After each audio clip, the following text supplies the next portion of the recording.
Cat 30. So here's the final portion, you could say, of balancing redox reactions using oxidation numbers. What we're going to do here is we're going to show you how to do neutral solutions. Now, how do we know if what we're dealing with is a neutral solution? Well, essentially, if it doesn't say acidic or basic solution, then assume that it's a neutral solution. And so what we're going to do first, a lot of this, I would say the first couple of steps are going to seem the same as your acidic or basic solutions. And then we'll show you where it's a little different. The first thing that we're going to do is we're going to assign oxidation numbers. So that's always step one.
Okay, now once we have the oxidation numbers, what we're going to do is we're going to look for an increase and a decrease to figure out what gets oxidized and what gets reduced.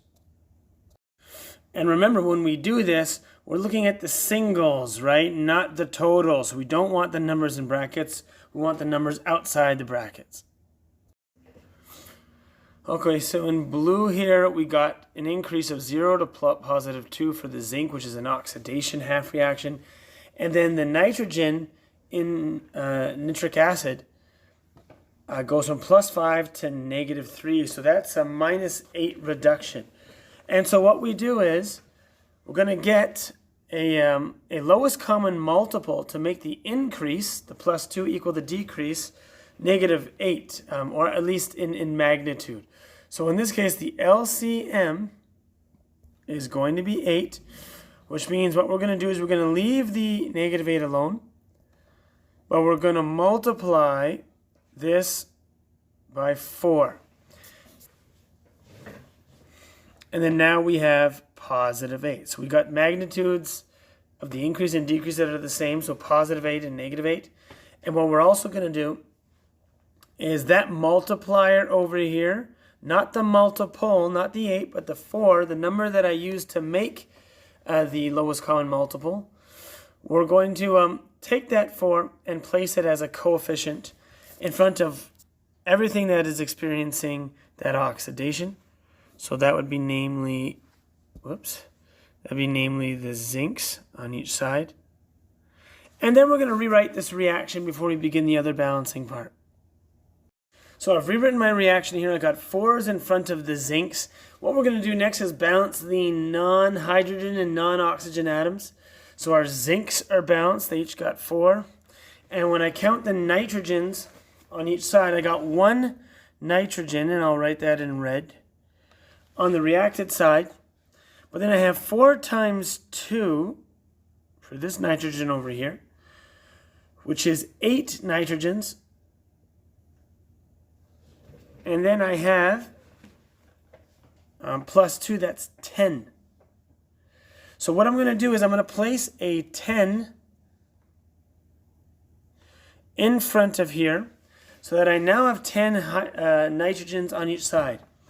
And then the last part, when it comes to balancing neutral solutions, and we'll write this as a note, you cannot add waters or H pluses in order to balance the hydrogens and the oxygens. Okay? So this part we kind of got to do just by inspection. And so we're not going to add H2O to balance these oxygens and hydrogens. And basically what you got to do is just play with numbers until you get there. So what I'm going to do is we're going to try a couple of things out, see what we could do. And hopefully we get it in a shorter amount of time. So I want to start off by counting the hydrogens on each side. And I generally like to save the oxygens for last. So for hydrogen, I got 10 on this side. And on this side, I got 4. And then I got 6 over here. And so one thing that I can do is if I add a 3 in front of the water, that'll balance the hydrogen. So I'm going to rewrite my reaction with the 3 in front, and then we'll see how many oxygens we get. Okay, so I've got 4 zincs, 10 nitrogens. I have 10 hydrogens on the reactant side, and when I count my hydrogens here, I got 4 plus 6. That gives me 10 hydrogens on the product side. So my zinc, nitrogen, and hydrogens are balanced. And hopefully the oxygens are balanced too. But that's not always a guarantee. And when that happens, we have to play with our numbers a little bit more. But let's count. So we have 30 oxygens over here. And we have 2 times 3, which is 6. 6 times 4 is 24 hydrogens over here. 24 oxygens, not hydrogens, oxygens. And then 24 plus 3 is now 27. Right, so we're going to plus 3. And then we have another 3 over here. So 30. So actually this one wasn't too bad. So our final reaction is this. 4 zinc plus 10 HNO3 gives you 4 zinc nitrate plus 1 mole of ammonium nitrate plus 3 moles of water. And again, what I want you to see is that we balance this without ever adding H2O. Let's try another one. Okay, so this one as well, we're going to start off by just assigning oxidation numbers to all the compounds.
All right, so it is a bit messy, but here's all the oxidation numbers. Now what we're going to do is look at the increase and the decrease. And remember, we're only using the numbers that are not inside the bracket, so the numbers above the brackets. And so when we do that, we see that manganese goes from +7 to +6. So that's a decrease of 1, so that's a reduction reaction. It gains an electron. And the carbon goes from +3 to +4, but remember, there are 2 of them here, so each one goes from +3 to +4. So we go +1 times 2 is a total of +2. And then what we do is we find the lowest common multiple between them, which in our case is going to be 2. And so we're going to multiply this by 2 to make sure that the increase equals the decrease. And then this multiplier is going to be used as a coefficient to start this balancing off, and I'll rewrite that reaction right below. Now in red, we're going to balance all the non-oxygen atoms. So in this case, that would be the carbons and the sulfurs. And so we're going to go ahead and do that right now. For the carbons, I'm going to put a 2 on this side so that there's 2 carbons. And for sulfur, I'm going to put a 2 over here because there's 1 and then 2 sulfurs on the product side. So now we have the potassiums, manganese, and sulfurs balanced and carbons balanced. We're going to now count how many hydrogens we have. Hopefully they're balanced, but when they're not, that's when this becomes a little tricky. So we got, and I'll do this in, we'll do it in blue. So we got 2 hydrogens plus 4. We got a total of 6 on this side. And then we have on this side 3. So what I'm going to do is put a 3 over here. Lastly, we're going to make sure that the oxygens are balanced, and we'll do that in a different color. So I'll do that in green. So we have a total of 2 times 4 is 8. And that's 12. And then 12 plus 6 would be 18. So there's a total of 18 oxygens on this side. And then on the other side, we got 2 times 2 is 4. And then plus another 4 is 8. And then 8 plus another 8 gives us 16. And sorry, my apologies, there's actually 20 oxygens on this side because we go 2 times 4 is 8. Then plus 4 is 12 over here. And then 12 plus 8 would be 20. So once we've counted all of this,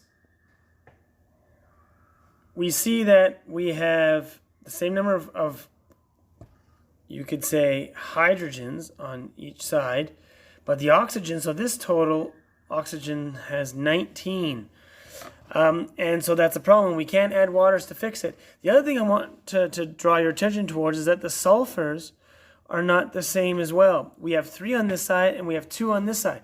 So we have to kind of keep playing with this equation in order to get it. I want you to pause the video and try to work this out, and then hopefully we come to a conclusion.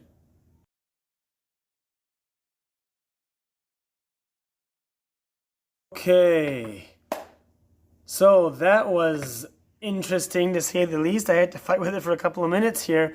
Eventually what I ended up having to do was, when I got the oxygens to be 40 on each side, then I was able to balance everything. So the final balance reaction, there's a lot going on here. I'm just going to rewrite it quickly.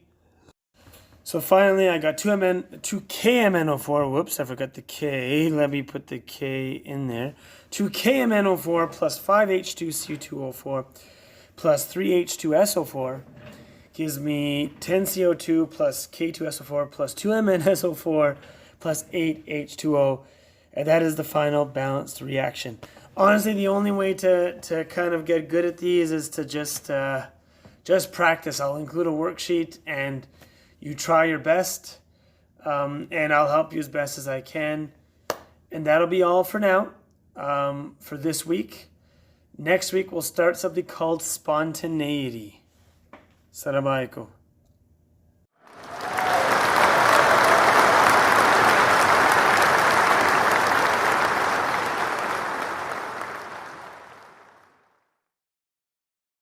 I just realized a mistake here that I made. I accidentally pointed to the from the manganese to the sulfur and tried to use that as our oxidation numbers, and that wouldn't make any sense, right? You got to go from manganese to manganese in order to figure out how it changed. So we're going to try that one again.